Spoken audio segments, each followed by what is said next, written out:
গণতান্ত্রিক ছাত্র আমাদের ধর্ম নিতে লাখো শহীদের রক্ত। রাজনৈতিক দমনপীড়ন ও প্রশাসনিক অগণতন্ত্রের বিরুদ্ধে এবার রাজপথে সোচ্চার দেশের ছাত্র সমাজ।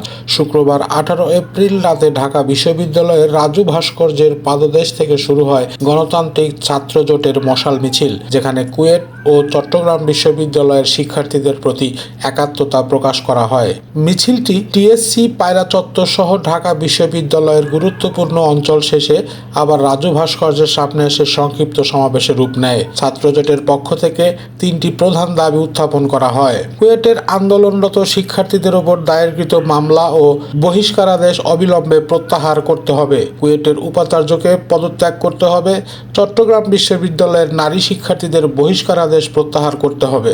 সমাবেশে সভাপতিত্ব করেন সমাজতান্ত্রিক ছাত্র ফ্রন্টের সভাপতি সালমান সিদ্দিকী। এছাড়াও বক্তব্য রাখেন ছাত্র ইউনিয়ন ঢাকা বিশ্ববিদ্যালয় শাখার সভাপতি মেঘমল্লার বসু এবং বিপ্লবী ছাত্র পৈত্রীর সাধারণ সম্পাদক জাবির আহমেদ জুবেল। বক্তারা বলেন, দমন পীড়নের মাধ্যমে ছাত্রদের কণ্ঠরোধ করা যাবে না।